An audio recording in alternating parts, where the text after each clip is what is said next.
Hello all, welcome back to my channel IAS with me. Fundamentals of essay and answer writing Anudeep గారు రచించిన ఈ book నుంచి మనము different టాపిక్స్ని నేను సపరేట్ వీడియోస్కి అయితే చేస్తున్నాను. ఆల్రెడీ ప్రీవియస్గా కొన్ని వీడియోస్ కూడా చేశాను. సో మీరు కనుక ఫస్ట్ టైం ఈ వీడియో చూస్తున్నట్లయితే ఆ వీడియోస్ కూడా ఫస్ట్ చూస్తే కంటిన్యూటీ అనేది ఉంటుంది. సో ఎస్, నేనైతే కింద డిస్క్రిప్షన్లో లింక్స్ కూడా ప్రొవైడ్ చేస్తాను, ఈ బుక్ యొక్క డీటెయిల్స్ ప్రొవైడ్ చేస్తాను, అనుదీప్ బ్లాగ్ కూడా ప్రొవైడ్ చేస్తాను. సో ఫస్ట్ అయితే ఆ వీడియోస్ చూసిన తర్వాత మీకు ఈ బుక్ కనుక హార్డ్ కాపీ పర్చేస్ చేయాలని ఇంట్రెస్ట్ ఉంటే నేను అమెజాన్ లింక్ కూడా మీకోసం షేర్ చేస్తాను. And yes, let's get started. So ఈరోజు నేను ఏం చెప్తున్నానంటే, ప్రీవియస్గా నేను ఈ బుక్ గురించి చెప్పినప్పుడు వీడియోస్ చేస్తున్నప్పుడు కొంతమంది నన్ను ఒకాబులరీ ఎలా డెవలప్ చేసుకోవాలి, మాకు హెల్ప్ చెప్పండి, ఒకాబులరీ ఎలా ఇంప్రూవ్ అవ్వాలి అని చెప్పేసి క్వశ్చన్ చేయడం జరిగింది. సో ఒకాబులరీ గురించి ఆల్రెడీ ఆల్ ఇండియా 1 ర్యాంక్ తెచ్చుకున్న అనుదీప్ దురిశెట్టి ఏం చెప్తున్నారు అనేది కూడా నేను మీకు క్లియర్గా దీంట్లో ఈరోజు అయితే అదే వీడియో. సో ఒకాబులరీ పార్ట్ గురించి. So let's get started. Words are the building blocks of language. So yes, మన లాంగ్వేజ్ ఎలా ఉంటుంది, మన వర్డ్స్ని కంబైన్ చేసి సెంటెన్స్ ఫ్రేమ్ చేయడం వల్లే. Therefore, the importance of good vocabulary can never be overstated when it comes to the art of communication. So art of communicationలో మనం మంచి vocabulary వాడటం అనేది చాలా important. So be it in speaking or writing. So art of communication అంటే అది మన spoken part అయినా అవ్వచ్చు, రైటింగ్ పార్ట్ అయినా అవ్వచ్చు, but vocabulary plays a important role. Having a strong vocabulary helps you be apt in your choice of words, making your writing precise and conveying your ideas clearly to the reader. So మన దగ్గర మంచి vocabulary మనం నేర్చుకున్నాం, improve అయ్యాం, మన దగ్గర మంచి vocabulary ఉంది అంటే మనం ఏదైతే చెప్దాం అనుకుంటున్నామో అదే క్లియర్గా చెప్పగలము, అదే క్లియర్గా కన్వే చేయగలము. ఎవరైతే చదువుతున్నారో లేకపోతే ఎవరైతే వింటున్నారో ఇన్ఫర్మేషన్ని వాళ్ళకి మనము ప్రిసైజ్గా యాక్యురేట్గా మనం అనుకున్న దాన్ని కన్వే చేయగలం అనమాట. There is a false notion among many that usage of complex unfamiliar words must mean that the writing is better. So చాలా మందికి ఉన్న ఒక ఫాల్స్ ఒపీనియన్ ఏంటి అంటే, కాంప్లెక్స్ చాలా పెద్ద వర్డ్స్ యూజ్ చేస్తేనో లేకపోతే అన్ఫెమిలియర్ కొత్త వర్డ్స్ యూజ్ చేస్తేనో రైటింగ్ అనేది బాగుంటుంది అని చెప్పేసి ఒక చిన్న ఒపీనియన్. దిస్ ఈజ్ ఫాల్స్ అనమాట. So he's saying there is a false notion, ఒక ఫాల్స్ ఒపీనియన్ అయితే జనాలకు క్రియేట్ అయింది, అది ఇది. సో దిస్ ఈజ్ ఫాల్స్, అక్కర్లేదు. దట్స్ నాట్ ఎంటైర్లీ ట్రూ, అది నిజం, అది కరెక్ట్ కాదు. When you use complex word just for the sake of it, you fail at the core objective of communicating ideas. So జనరల్గా మనం ఒక కాంప్లెక్స్ వర్డ్ యూజ్ చేసాము అనుకోండి, ఆ వ్యక్తికి అర్థం కాదు. మనం ఏదైతే ఇన్ఫర్మేషన్ కమ్యూనికేట్ చేయాలనుకుంటున్నామో అది కమ్యూనికేట్ అవ్వదు. సో మనం ఏమి కాంప్లెక్స్ వర్డ్స్ యూజ్ చేయాలి లేకపోతే అన్ఫెమిలియర్ వర్డ్స్ యూజ్ చేయాలి అని అయితే లేదు. What is the use of such obscure writing? So yes, ఎందుకు ఇప్పుడు ఎదుటి వ్యక్తికి నువ్వు ద మెయిన్ ఇంటెన్షన్ మీరు రైటింగ్ కానీ స్పోకెన్ కానీ ఏంటి, ఒక ఇన్ఫర్మేషన్ని ఎదుటి వ్యక్తికి కన్వే చేయాలి. అది మన వర్డ్స్ ఎలా ఉండాలి, ఆ ఇన్ఫర్మేషన్ని యాక్యురేట్గా ప్రెసైజ్గా కన్వే చేయగలిగేలా ఉండాలి. అలా లేకపోయినప్పుడు ఉపయోగం ఏముంది? సో ఎదుటి వ్యక్తికి అర్థం కాదు కదా, ఒక కన్ఫ్యూజన్ అనేది క్రియేట్ అవుతుంది కదా. సో మన పర్పస్ ఫుల్ఫిల్ అవ్వట్లేదు కదా. అంటే ఏంటి, unfamiliar words complex words use ఉంటుందా? 100% ఉండకపోవచ్చు. Next, this is why having a large vocabulary isn't an end in itself. So ఒక పెద్ద వొకాబులరీ అంటే చాలా లిస్ట్ ఆఫ్ వర్డ్స్ మన దగ్గర ఉండడం అనేది that doesn't make sense. It is for the purpose of making your writing simple and clear. So మనకి ఏది ఇంపార్టెంట్ అంటే మన రైటింగ్ సింపుల్గా క్లియర్గా ఎదుటి వ్యక్తికి అర్థమయ్యేలా ఉండాలి. When you can convey an idea using familiar words, there is no need to find obscure synonyms that only make your writing feel opaque and pretentious. So జనరల్గా మీ దగ్గర ఉన్న ఇన్ఫర్మేషన్, మీ దగ్గర ఉన్న లిస్ట్ ఆఫ్ వర్డ్స్తో మీరు ఇన్ఫర్మేషన్ కన్వే చేయగలరు. మీరు అనుకున్నప్పుడు కొత్త వర్డ్స్ ఏమి, డిఫికల్ట్ వర్డ్స్ ఏమి నేర్చుకోవాల్సిన అవసరం అయితే లేదు. Next, therefore the key is to choose a word which is apt for the context but at the same time simple enough for the reader to comprehend. So నువ్వు ఏదైతే information convey చేద్దాం అనుకుంటున్నావో ఆ ఇన్ఫర్మేషన్ కన్వే చేయడానికి words choose చేసుకుంటే చాలు. At the same time the person who is evaluating or who is reading also should be able to understand the language. So it's better we have to be like that. This is simple. So here is an example. So unfamiliar words అంటే అసలు మనకు doubt అవ్వచ్చు, అసలు unfamiliar words అంటే ఏంటి, familiar words అంటే ఏంటి అంటే ఒక చిన్న ఎగ్జాంపుల్స్ కూడా ఇచ్చారు. The populous legion of impecunious derelicts congregated near the sanatorium. So ఇది ఒక అసలు దీంట్లో ప్రతి ఒక్క వర్డ్ మనకు తెలియదు, ప్రతిదీ మీనింగ్ వెతుక్కుంటూ ఉండాలి. సో ఇదే కనుక మీరు ఎగ్జామ్లో రాస్తే ఇవాల్యుయేట్ చేసే వాళ్ళు గూగుల్ ఓపెన్ చేసి ప్రతి ఒక్క వర్డ్స్ యొక్క మీనింగ్స్ తెలుసుకుని మనం కరెక్ట్ రాసామో లేదో చెక్ చేసుకోవాల్సి వస్తుంది అనమాట. So funny right. So and when it comes to the familiar words, so familiar words అంటే ఏంటి? The large crowd of people, homeless people gathered near the hospital. So ఈ సెంటెన్స్కి ఫెమిలియర్ వర్డ్స్తో మనం రాయడం అంటే ఇదనమాట. The large crowd of people, చాలామంది హోమ్లెస్ పీపుల్, హోమ్స్ లేని వాళ్ళు గ్యాదర్డ్ నియర్ ద హాస్పిటల్ దగ్గరికి వచ్చి చేరుకున్నారు అని చెప్పడం. So this is familiar words. So yes, మనం ఏదైతే కన్వే చేయాలనుకుంటున్నామో అది కన్వే అయ్యింది, మనకి ఈజీగా ఉంది అని చదివే వాళ్ళకి కూడా అది అర్థమవుతుంది. ఇదైతే చాలా అన్ఫెమిలియర్ వర్డ్స్ యూజ్ చేసాము. Each and every word has to be Google to understand the meaning of it. Now next, సరే ఇప్పుడు వొకాబులరీ ఎలా ఉండాలి అనేది తెలుసుకున్నాము. అసలు హౌ టు బిల్డ్ వొకాబులరీ. అసలు మన దగ్గర స్పోకెన్ పార్ట్, నాకు ఇంగ్లీష్, నేను తెలుగు మీడియం చదువుకున్నాను, లేకపోతే ఇంగ్లీష్ మీడియం చదివినా, నాకు చిన్నప్పటి నుంచి ఇంగ్లీష్ అంటే ఇంట్రెస్ట్ లేదు, లేకపోతే నేను మా స్కూల్లో సరిగ్గా చెప్పలేదు, నేను సరిగ్గా ఇంట్రెస్ట్ పెట్టి నేర్చుకోలేదు, what ever it might be, నాకు ఇంగ్లీష్ పైన సరైన కమాండ్ లేదు అనుకున్న వాళ్ళకి హౌ టు బిల్డ్ వొకాబులరీ అని చెప్పేసి తను కొన్ని టిప్స్ అండ్ ట్రిక్స్ కూడా మనతో షేర్ చేశారు. తప్పకుండా వాటిని అయితే నెక్స్ట్ ఇప్పుడు చూద్దాం. Most people maintain a book and note down new words sequentially. కొంతమంది ఏం చేస్తారంటే ఒక బుక్ పెట్టి కొత్త వర్డ్స్ అని రాసుకుంటూ ఉంటారు ఆర్డర్లో. This method is ineffective for 2 reasons. ఈ మెథడ్ అంత ఎఫెక్టివ్గా అయితే ఉండదు 2 reasonsకి. Firstly, learning by rote doesn't stay in memory for long. So అలాగ మనం రాసుకుని చదవడం, నేర్చుకోవడం అనేది మెమరీలో అంతసేపు ఉండదు. Secondly, even if you master all those words by rote, it will be difficult to recall a precise word when you are writing. So at the same time మీరు అన్ని వర్డ్స్ ఫస్ట్ ఆఫ్ ఆల్ అలా నేర్చుకోవడం difficult. Okay, మీరు నేర్చుకున్న, if you have that skill, మీరు నేర్చుకున్నప్పటికీ కూడా ఎగ్జామ్లో ఏ word use చేయాలి, మనకు కావాల్సిన కాంటెక్స్లో రీకాల్ చేసుకోవడం అనేది డిఫికల్ట్ అవుతుంది. This is why the best type of learning occurs when you come across new words being used in a context below are some proven ways to learn new words effectively. సరే, అసలు new వర్డ్స్ని మనం ఎఫెక్టివ్గా use చేయాలి అంటే కొన్ని methods ఏంటి, అలా నేర్చుకోవడం అనేది కరెక్ట్ కాదు అని తను క్లియర్ చెప్తున్నారు. లేదు నేను అలా నేర్చుకున్నాను, that is up to you అనమాట. Next, read non fiction books and newspaper. So మనం ఆల్రెడీ ప్రీవియస్ వీడియోలో ఒకసారి చూసాము, ఎస్ఏ రైటింగ్లో ఎస్ఏ స్కిల్స్ డెవలప్ చేసుకోవడానికి, ఆన్సర్ రైటింగ్ ఎస్ఏ, దాంట్లో నాన్ ఫిక్షన్ బుక్స్ చదవడము, న్యూస్ పేపర్స్ చదవడం అని చెప్పారు. Newspapers and books are a rich source of new words. So న్యూస్ పేపర్స్లో, బుక్స్లో న్యూ వర్డ్స్ అనేవి చాలా ఉంటాయి. ఆథర్ డిఫరెంట్ ఆ కాంటెక్స్ట్ తగ్గట్టు వర్డ్స్ యూజ్ చేసి రాస్తూ ఉంటారు. If it is the same newspaper that you read on a daily basis, you will see specific words being used over and over. So okay paper, let's suppose Hindu కానీ, Indian express కానీ, Deccan Chronicle కానీ, times of India కానీ, ఒక particular పేపర్ని కనుక మీరు చదువుతున్నారు అనుకోండి, రిపీటెడ్గా కొన్ని వర్డ్స్ని అయితే మీరు గమనిస్తూ ఉంటారనమాట. కొన్ని ఫ్రేసెస్ని కానీ, కొన్ని ఇడియమ్స్ని కానీ, కొన్ని వర్డ్స్ని కానీ, వాళ్ళు అదే ఆ వర్డ్ ఆ కాంటెక్స్ట్లో ఒక మీనింగ్ కన్వే చేయాలనుకున్నప్పుడు వాళ్ళు ఒకే వర్డ్ని యూజ్ చేస్తూ ఉంటారు. సో అవన్నీ మనకు ఆటోమేటిక్గా గుర్తుంటాయి. Remember to be conscious and make a mental note of them whenever you come across them. So అవి గుర్తుంచుకుని జాగ్రత్తగా మెంటల్ నోట్ అంటే వాటి యొక్క మీనింగ్స్ ఏంటి తెలుసుకుని మైండ్లో గుర్తుంచుకోండి. Over time these words will become a part of your vocabulary. అలా చూసి వాటిని చదివి వాటి యొక్క మీనింగ్ తెలుసుకుని వాటిని మైండ్లో గుర్తుపెట్టుకోవడం వల్ల we will start to use the words. మాట్లాడటంలోనూ యూజ్ చేస్తాం, అట్ ద సేమ్ టైం రైటింగ్లో కూడా మనం యూజ్ చేస్తాం. So this is one tip he told. Read non-fiction books and newspapers. Next one, look up the new words. Get used to the habit of referring to the dictionary frequently. So dictionary frequent ga refer cheyadam. Better still, try to guess the meaning before you even check the dictionary. First thing ఏంటంటే ఒక కొత్త word వచ్చినప్పుడు you try to guess the meaning of it.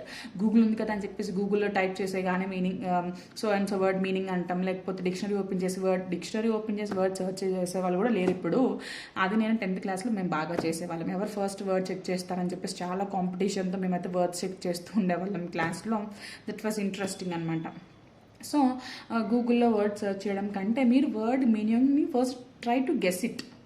Next, This exercise forces you to concentrate and understand the context in which certain word is used. So దానివల్ల మీరు ఆ మీనింగ్ని guess చేద్దామని try చేస్తున్నప్పుడు మీరు ఏం చేస్తారంటే ఆ సెంటెన్స్ యొక్క మీనింగ్ అర్థం చేసుకుంటారు అండ్ ఆ వర్డ్ని ఏ సెంటెన్స్లో ఏ మీనింగ్ కన్వే చేయడానికి వాడారని కూడా మన బ్రెయిన్ వర్కౌట్ చేస్తుంది. Next, learn on the go. Look for interesting ways to learn words. Mobile app games are a very good way to learn new words. For example, Merriam-Webster app has word games that are both fun and useful. So ఒక వెబ్సైట్లో అయితే చాలా games ఉంటాయి, అవి చాలా ఇంట్రెస్టింగ్గాను ఉంటాయి and యూస్ఫుల్గా కూడా ఉంటాయని చెప్తున్నారు. Right consistently. The best and the most effective way to build vocabulary is to get in to the habit of writing. So రాయటం, వొకాబులరీ మనం తెలిసింది చెప్పగలుగుతున్నామా లేదా అన్నప్పుడు, తెలుసుకోవాలన్నప్పుడు దాన్ని మనం రాయడం, ఆన్సర్స్ రాయటం. It forces you to recall the right words to express your ideas. మన ఐడియాస్ని ఎక్స్ప్రెస్ చేయాలన్నప్పుడు కరెక్ట్ వర్డ్స్ని మనము యూజ్ చేయగలగటం అనమాట. అలా ఒక హ్యాబిట్లోకి వెళ్తాం. This will help in building a lasting memory of such words. So ఆ వర్డ్స్ అనేవి మన బ్రెయిన్లో గుర్తుండడానికి కూడా మనకి ఈ రైటింగ్ హ్యాబిట్ అనేది యూజ్ అవుతుంది. Next one, improving vocabulary like learning a new language is a slow process. ఒక లాంగ్వేజ్ నేర్చుకోవాలి, ఈ వొకాబులరీలో ఇంప్రూవ్ అవ్వాలి అంటే this is a slow process. ఫాస్ట్గా 1 డేలో 2 డేస్లో 1 మంత్స్లో 2 మంత్స్లో అయిపోతుంది అంటే this will take some time. You can work on it for a week and expect to see tremendous results. So ఒక వారం వర్క్ చేసేసి నెక్స్ట్ వీక్ నేను తోపు అయిపోతా అనుకోవద్దు. Be patient and consistent. So కంటిన్యూస్గా చేస్తూ ఉండండి and let the result come. The effort will not be in vain and you will see a significant improvement over the course of time. So స్లోగా మీరు గమనిస్తారనమాట మీ వొకాబులరీలో change రావడము, ఈ యొక్క effort అయితే waste అవ్వదు. Next, what about the language? The following advice applies to essay and much of other writing. Strive to keep your language simple and lucid and clear ga anamata. If you read good English publications such as NY Times, WSJ and The Economist, you would realize how simple their prose is. They steer clear of everything that is unclear and verbose. When you make your language needlessly complex to sound knowledgeable, it makes your writing ambiguous and confuses the reader. అంటే ఏం లేదు, మన language కనుక ఎక్కువ complex వర్డ్స్తో కనుక ఉంటే meaning ఈజీగా క్లియర్గా సింపుల్గా లేకపోతే చదివే వాళ్ళకి చాలా డిఫికల్ట్ అవుతుంది. Let the strength of your ideas drive your narrative, not the complexity of words or sentence that you use to convey those ideas. So చాలా ఈజీగా సింపుల్ లాంగ్వేజ్తో మీరు ఏమైతే కన్వే చేద్దాం అనుకున్నా అది కన్వే చేయడం important. Next, simplicity over sophistication. Now, here are a few tips for keeping your writing simple and clear.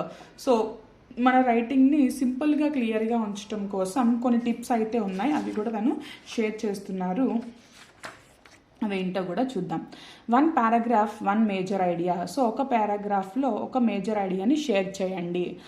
Our brains can only process so much information at a time. To make the job of the examiner easy, it's advisable to write in short paragraphs with each paragraph expressing not more than 1 major idea. So ఎప్పుడైనా చదివే వాళ్ళకి ఈజీగా ఉండాలి, evaluate చేసే వాళ్ళకి ఈజీగా ఉండాలి అంటే ఒక్కొక్క పారాగ్రాఫ్లో చిన్న పారాగ్రాఫ్స్కి మన ఆన్సర్ డివైడ్ చేసుకోవడం, ఒక్కొక్క పారాగ్రాఫ్లో ఒక్కొక్క చిన్న టాపిక్, చిన్న ఐడియాని మనం కన్వే చేయడం, అలా అనమాట. In the brainstorming session, as you categorize your arguments, try to outline your structure in such a way to ensure this one idea per paragraph. So మీరు అలాగా బ్రెయిన్ స్టార్మింగ్ చేస్తున్నప్పుడు, నేను ఆన్సర్ని ఎలా ప్రజెంట్ చేయాలి అని చెప్పి థింక్ చేస్తున్నప్పుడు, సో పారాగ్రాఫ్స్ వైజ్గా మీరు ప్రజెంట్ చేసే ఆన్సర్ని డివైడ్ చేసుకుంటూ ఒక్కొక్క పార్ట్, ఒక్కొక్క ఏరియాలకి, ఒక్కొక్క సెక్టార్ని డిఫరెంట్ పారాగ్రాఫ్స్కి డివైడ్ చేసేసుకుని రాసుకోవడం అనేది easy method. Next, keep your sentence short. మన సెంటెన్స్ ఎప్పుడైనా షార్ట్గా ఉంచండి, చిన్నగా ఉంచండి, పెద్దగా ఓవర్ రాసేయద్దు. Long winding sentence are difficult to read and understand. చాలా పెద్దగా ఉండే సెంటెన్స్ ఎప్పుడైనా చదవడానికి కష్టంగా ఉంటుంది అండ్ అర్థం చేసుకోవడానికి కూడా డిఫికల్ట్, కొన్నిసార్లు మీనింగ్ డిఫరెంట్గా కన్వే కూడా అవుతుంది. If you tack on one clause after another through conjunctions, what you get is a bad sentence sprawl. So ఒకదాని తర్వాత ఒకటి అండ్, బికాజ్, సో, బట్ ఇవన్నీ హ్యాక్ చేసుకుంటూ వెళ్తే సెంటెన్స్ అనేది కన్ఫ్యూజన్ క్రియేట్ చేస్తుంది. Example of a bad sentence sprawl. ఒక bad sentence ఏంటి అంటే, at the end of World War II, on the one hand, while capitalism was successfully championed by the nations in North America and Europe, on the other hand, it was USSR that put communism at the forefront, due to which there was an ideological clash between the two superpowers, which had led to proxy wars in various parts of the globe, a nuclear arms race, and a rapid deterioration of the century of the world. So ఇది చాలా కాంప్లెక్స్గా ఉంది. By the time readers finish reading it they will lose their breath and point of the sentence. So ఇది finish అయ్యేసరికి వాళ్ళకి ఏంటి అంటే ఇబ్బంది అవుతుంది. Maintain this simple rule, if you run out of breath while reading a sentence you should probably break it down. So జనరల్గా మనం ఒక సెంటెన్స్ చదువుతున్నప్పుడు ఊపిరి ఆడట్లేదు, సెంటెన్స్ మన హెవీగా అవుతుంది అంటే అక్కడ సెంటెన్స్ బ్రేక్ చేయాలి అని అర్థం అనమాట. So sentence shouldn't be heavy, you should probably break it down, rewrite the above mentioned example in a better way. So దీన్నే ఎలా రాయాలి అంటే ఏంటో చూద్దాం. After world war II, while the North America and European nations championed capitalism, USSR put communism at the forefront. Full stop. Next, this ideological clash between the superpowers led to several proxy wars, a nuclear arms race, and a rapid deterioration of world security. Shorter sentence are easier to read and comprehend. So షార్ట్గా ఉన్న sentence ఎప్పుడైనా ఈజీగా అర్థం చేసుకోవచ్చు, చదివి అర్థం చేసుకోవచ్చు, ఇవాల్యుయేటర్కి are రీడర్కి ఈజీగా ఉంటుంది అని చెప్తున్నారు. Next, avoid jargon. Avoid jargon అంటే ఏంటో చూద్దాం. Jargon means technical language specific to a field or a profession. Technical language అని తెలుసు కదా, ఇప్పుడు సైన్స్లో మనకి కొన్ని టర్మ్స్ టెక్నికల్ టర్మ్స్ వస్తూ ఉంటాయి, అలాగా సబ్జెక్ట్ వైజ్ టర్మినాలజీ జార్గాన్ అంటే. A general reader may not necessarily be aware of what a particular technical term means. అంటే ఇప్పుడు జనరల్గా చదివే వ్యక్తికి అన్ని ఫీల్డ్స్లో టెక్నికల్ టర్మ్స్ తెలియాలి అంటే లేదు కదా. A common mistake aspirants commit is using the respective optional subjects jargon excessively in the essay. So జనరల్గా ఏంటంటే వాళ్ళ ఆప్షనల్ యొక్క టర్మినాలజీని ఎక్కువ యూజ్ చేసేస్తూ ఉంటారు. ఆ పర్సన్ కనుక తెలియకపోతే you will be in the hot cup. Next, it's completely fine to use your optional knowledge but make it comprehensible for the optional knowledge use చేయొచ్చు బట్ ఎదుటి వ్యక్తికి అర్థమయ్యేలాగా. For the general reader, by choosing simpler words, assume that your readers are intelligent but do not assume that they know the subject as well as you do. So మనకి వాళ్ళు intelligent but మనకి తెలిసిన subject వాళ్ళకి తెలుసు అని మాత్రం అనుకోవద్దు. The historical particularism aptly criticizes our commonly held ethnocentric view of the world. The above sentence accurately describes a theory in anthropology, but it uses terms that are uncommon outside of anthropology. So, ఇది anthropologyలో ఉన్న optional related sentence, but essayలో ఇది రాయడం అనేది this is not correct, which might confuse readers who are unfamiliar with the subject. So anthropology అసలు చదవని వాళ్ళకి, anthropology పైన idea లేని వాళ్ళకి, లేకపోతే ఆంథ్రోపాలజీ అంతగా ఆప్షన్గా తీసుకోని వాళ్ళకి this is difficult. Avoid such obscure writings. If you want to use complex jargon such as constitutionalism, sanskritization, enculturation, etc., define them in a sentence to make yourself clear. So ఇలాంటి words use చేద్దాం అనుకుంటున్నప్పుడు వాటి యొక్క మీనింగ్స్ని కూడా రాయండి. Clear writing is clear thinking. So క్లియర్గా రాస్తే క్లియర్గా ఐడియాస్ కూడా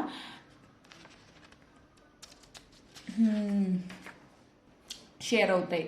next, when it comes to the grammar part, questions on grammar are one of the most frequently posed questions to me. So మా గ్రామర్ ఎలా ఉండాలి, కరెక్ట్ ఉండాలా, wrong, మేము grammar mistakes చేస్తున్నాము ఎగ్జామ్లో ఇలా అయితే ఎలా అని చెప్పేసి నన్ను చాలామంది క్వశ్చన్ చేస్తున్నారు.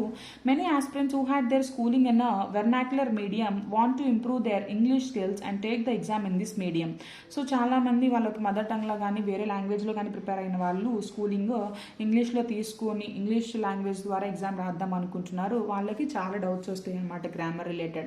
This is a beneficial pursuit. No matter your profession or the medium of your exam, a workable knowledge of English language is incredibly helpful both professionally and personally. It is worth the effort you put in to learn it. So దాని గ్రామర్ని minimum grammar అనేది నేర్చుకోవడం important. Providing a complete guide to learn English language is beyond the scope of this book. So కంప్లీట్గా ఇంగ్లీష్ని మీరు నేర్చుకోవాలి అనేది నేను చెప్పడం అనేది ఈ బుక్ యొక్క స్కోప్ని దాటేసి వెళ్ళిపోతుంది.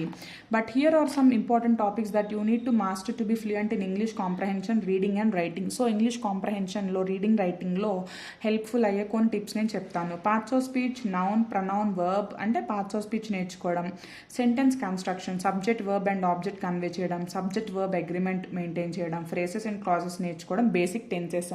ఇవన్నీ తెలుసుకుంటే ఈ 5 టాపిక్స్ పైన మీకు మంచి కమాండ్ ఉంటే గ్రామర్ పైన ఒక ఐడియా ఉన్నట్లు ఇవి మీకు యూజ్ అవుతాయి.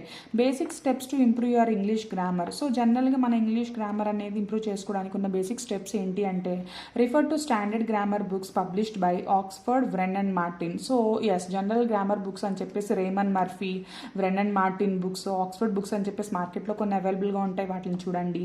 Use grammar related apps to apply the rules you learned. So మనం నేర్చుకున్న రూల్స్ని అప్లై చేయడానికి గ్రామర్ రిలేటెడ్ యాప్స్ ద్వారా కూడా ప్రాక్టీస్ చేయండి.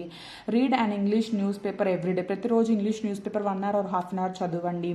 Watch good English films and documentaries with సబ్ టైటిల్స్తో మూవీస్ని కానీ డాక్యుమెంటరీస్ కానీ చూడండి.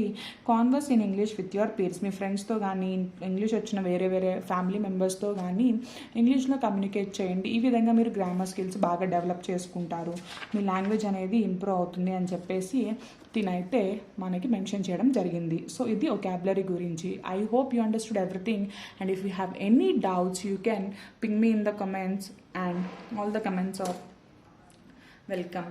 Thank you for watching.